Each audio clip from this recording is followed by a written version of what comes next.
In this video tutorial, I'm going to show you how to pack down the Robson XTT after you've set it up to get it ready for travel. Remember the golden rules. Step 1, return all the cushions to their original position as when you open the camper. So everything is flat and out of the way and won't interfere with the poles when we pack it up. Second step is remove the short upright poles at each bed end. Now retract the bow poles starting at the most extreme end, working back towards the middle, lower them to their lowest position and lock them back in with the wing nut. Repeat that at the other end. Now we're ready to lower the main bow pole. Lower the main center bow pole and remove it from the 2 Velcro sleeves attaching it to the roof of the camper. Lower the bow pole down and lay it flat on the cushions. Now the interior is ready to pack up so you can hop out of the camper and start closing it up. All my cushions are down nice and flat in their correct positions. All the internal bow poles have been lowered and the center one is now down flat on the cushions. I've closed the door up. You must have the door closed before you start folding the camper up. And now, just going to undo this zipper here. That makes it a little bit easier to get all the canvas tucked in. I can push all that in there.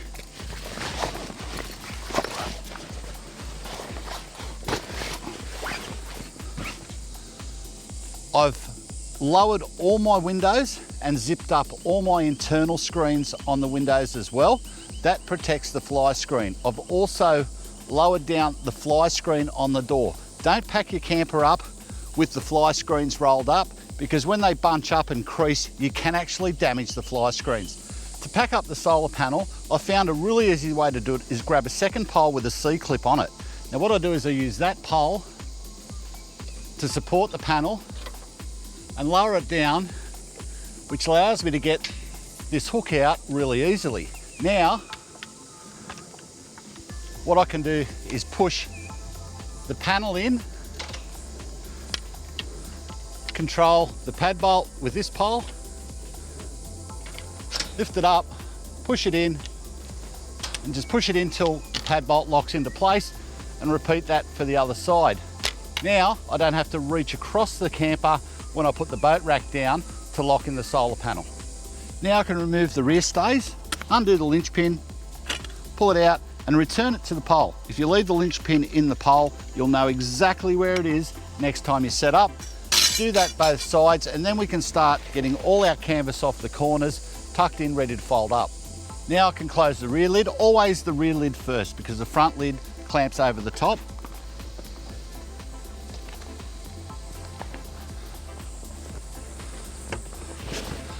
While that lowers itself down, give the canvas a bit of a tuck. Always find the best ways to tuck in and down. Make sure you get all the bunching out of the corners here. Repeat that the other side, and then I'll start closing the front.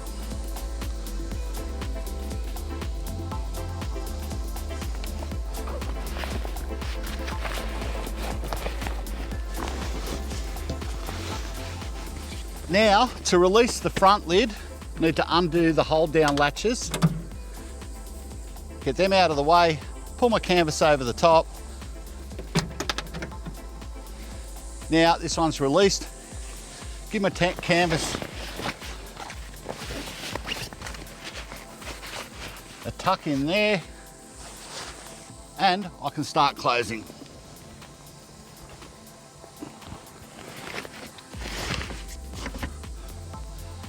As you do this, it's important to make sure that the tropical roof pole sits down and flat. So give it a nudge down, make sure it's sitting flat, not up, because that will make it impossible to close your camper and you're likely to bend something or tear the canvas.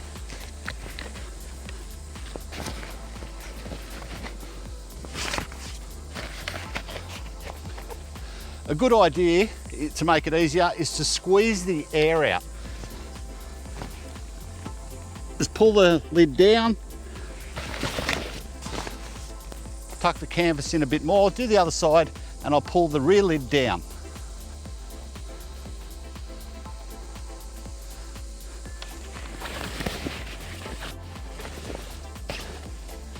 Now as I bring this rear lid down, make sure everything's tucked in. I find the easiest way to do it is to put my elbow on top, pull it down and flick the latch on. Don't pull the latch down locked. That gives me a little bit of play so I can now go check the other side and tuck in any canvas that's still popping out.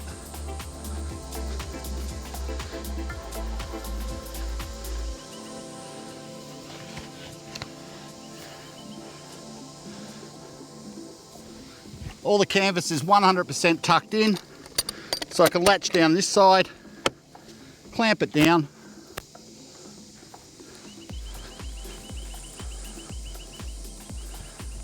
Another check, also check the seals along the back of your camper all the way around. Make sure there's no canvas protruding through the seal. If you get any canvas poke out, what can happen is it will wick water into the camper if it comes into contact with rain or whatever.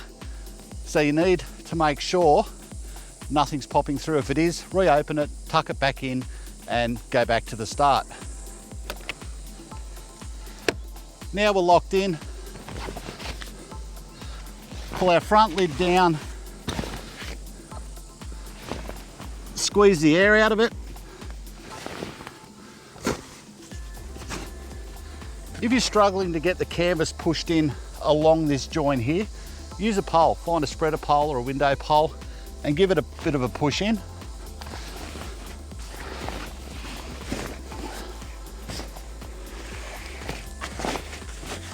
Air squeezed out. Now I'll go and tuck the other side in and start lowering it.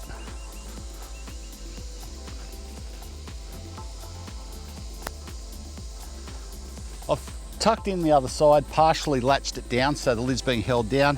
Now just finish off making sure everything's tucked in here. Again, checking the seal across the front. Now get the latch on and I can latch it down. Now, dual folds are a little bit unusual in that they have a seal that runs right across the middle of the camper.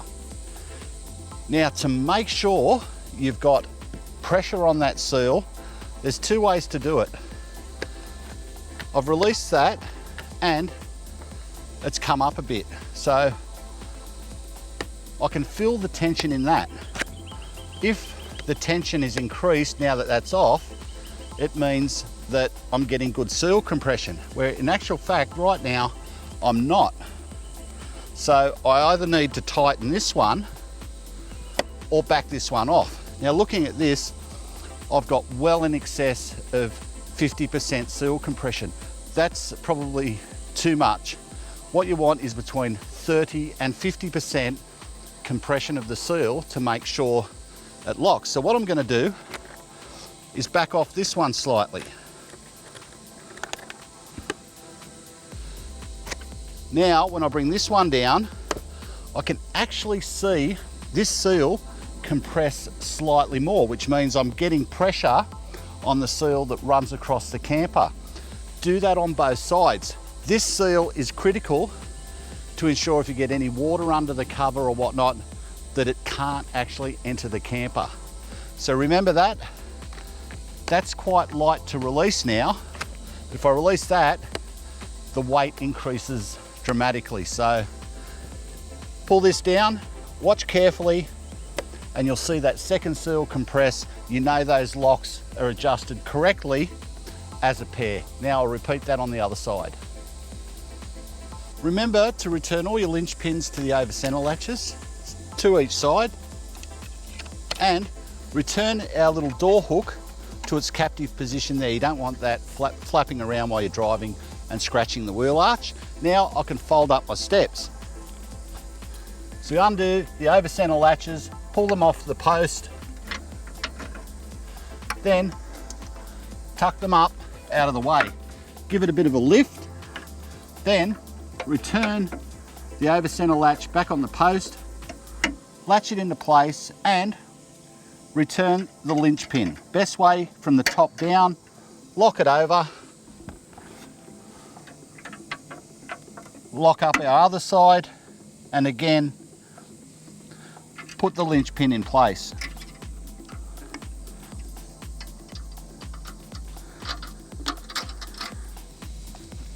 That's locked up and secure. Now I can lay out my cover and attach that. And I do that before I put the spare wheels up in place, just to make it easy to get to the bungee cords. Now I've got my cover on. There's the reason that we supply a PVC travel storage cover with this trailer is people are fallible. As humans, we sometimes make mistakes. And if for some reason you actually don't get your adjustment of the latches to get the right compression on the middle seal, this is our belts and braces protection from water getting into the camper. So it's just always use it.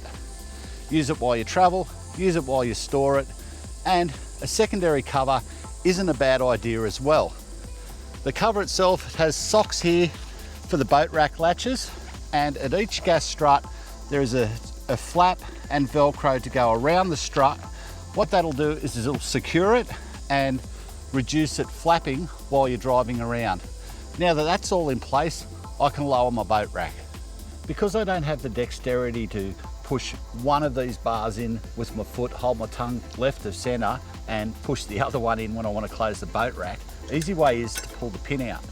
So if I take this pin out, give it a bit of a nudge,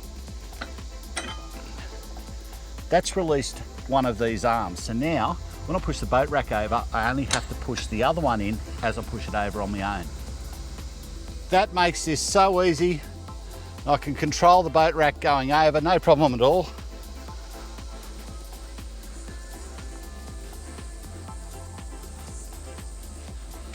Get my latches out of the way. So now I can attach my over-centered latches to the tongue on top of the lid inside the sock here. Lock that up, then close my sock up, adjust it up to keep the water out. Don't forget to do the other side.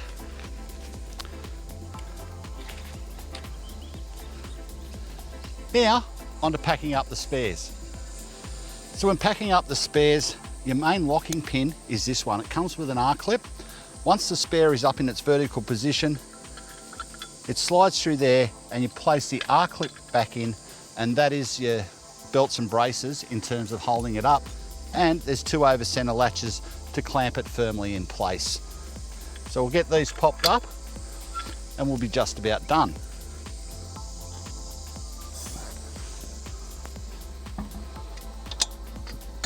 Lock our latches, pop our pin through. Now put our R-clip back through the pin and our linch pins through our over center latches. That is a great deal of protection to make sure these things stay upright in place.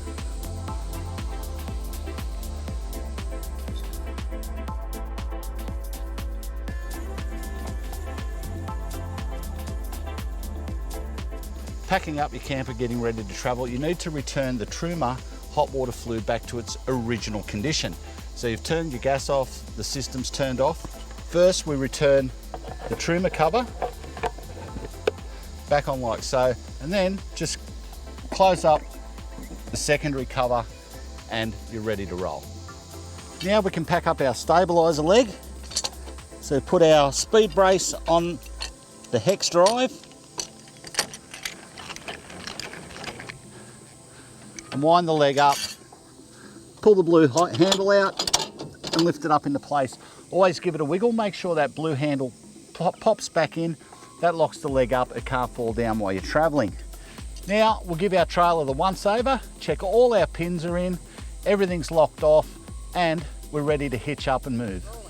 So there you go folks, that is how to pack down your Robson XTT. Simple as that, follow all the correct steps, make sure that you don't force anything, and you'll have a good time doing it. Also, go to our YouTube channel and refer to the masterclass video on setting up the ensuite tent for this model camper and the masterclasses in general, as well as the handover and setup videos for the Robson XTT.